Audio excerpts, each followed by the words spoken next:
Les Africains qui sont détenteurs d'une tradition égalitaire, ancestrale, ont été en but à l'invasion de l'idéologie esclavagiste.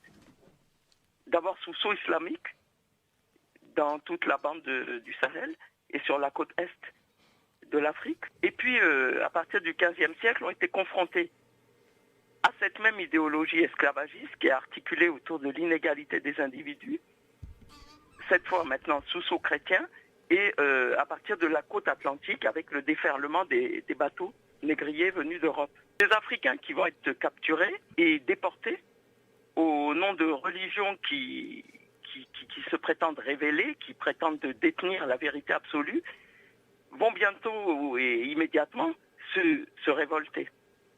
Et cette révolte, qui lorsqu'elle va se lever en 1791 dans l'île de Saint-Domingue, va donner le signal de la libération à l'ensemble du mouvement noir de libération, cette révolte, qui est restée dans l'histoire sous le nom de Bois Caïman, demeure jusqu'à aujourd'hui le socle d'inspiration de toute la diaspora noire consciente et qui est aujourd'hui éparpillée dans le monde. Ce qui signifie que la libération spirituelle est centrale dans la lutte engagée. C'est pas quelque chose qui nous est propre, hein. C'est pas nous qui avons dit que la religion était l'opium du peuple, etc. Hein. Ce qui est en cause, c'est pas la spiritualité qui est immanente à l'être humain, mais bien l'imposture de ceux qui s'érigent dans ce domaine comme détenteurs d'une vérité absolue qui doit être imposée à toute l'humanité. La nouvelle, à l'époque, en 1791, qui démarre en 1791, de la libération victorieuse, puisque des luttes de libération, il y en avait partout, mais de la libération victorieuse des Africains de Saint-Domingue, va donc se répandre. 14 août 1791, 14 août 2021, Haïti, 230 ans après la Grande Révolte, le soulèvement historique des Africains de Saint-Domingue. Journée internationale de la désaliénation, 14 août. Programme numérique Label Mahon, proposé et coordonné par le Cercle du Marronnage, la Coalition 2011 et le Mouvement international pour les réparations, section France.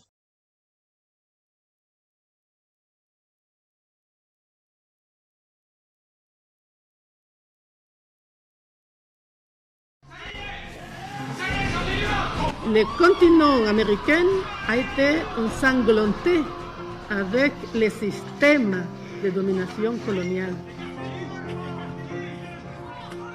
Nous avons confronté un sommet de la pensée, un sommet de la légitimation et de la célébration de l'individu en tant que citoyen, et parallèlement de la bestialisation à outrance de toute une partie de l'humanité. L'esclave sera puni de mort.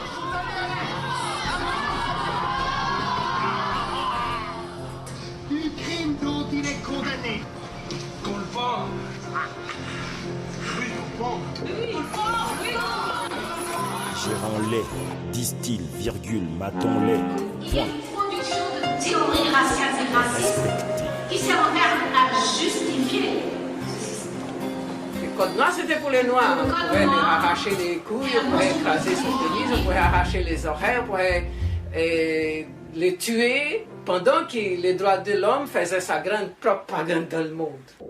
L'esclavage n'a pas été dans l'ignorance ou l'impuissance ou la complicité tacite de l'État, n'a pas été le fait d'une bande de brigands, de compagnies interlopes, d'une mafia de trafiquants occultes, d'une vaste lignée de pirates.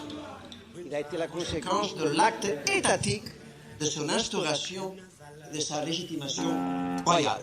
Un système qui était foncièrement criminel, un système qui était en lui-même un crime contre l'humanité puisqu'il était la négation de l'humanité des autres. Les descendants des anciens esclavagistes considéraient qu'ils n'avaient pas assumé les coûts des crimes. Ils continuent à le dire que ce n'est pas à eux d'assumer les coûts des erreurs qui auraient été faits ou commis par les aïeuls.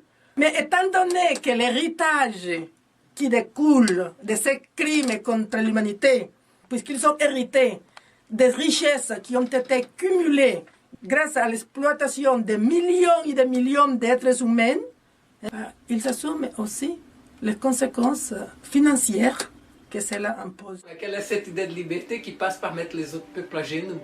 Parce que l'Europe a mis des milliers de peuples à genoux. Et sous le prétexte de liberté, il continue d'ailleurs. Quand nous parlons de réparation, il ne faut pas être aussi borné pour prétendre réduire cela à quelques sous. Non, il ne s'agit pas que de cela. Mais il ne s'agit pas non plus, comme j'avais entendu dire un jour, de réparation symbolique. Parce que moi, je ne sais pas ce que cela veut dire, réparation symbolique, étant donné que les Noirs, dans l'univers concentrationnel d'Amérique, ils n'ont pas été que symboliquement écrasés ou symboliquement stigmatisés. Ils ont été purement et simplement écrasés, anéantis. Est-ce que vous avez l'impression que la majorité des afro-descendants sont au même diapason que ceux qui travaillent depuis un certain temps sur ces sujets de réparation? Non, je ne pense pas que tous les Noirs soient aujourd'hui comme un seul homme en train de se battre pour les réparations. Et je pense même que cela n'arrivera jamais. En revanche, je peux vous dire que dans tous les pays d'Amérique, il y a des Noirs qui aujourd'hui sont très conscients de ce que crime contre l'humanité veut dire et de ce que c'est la légitimité des réparations liées à ce crime contre l'humanité.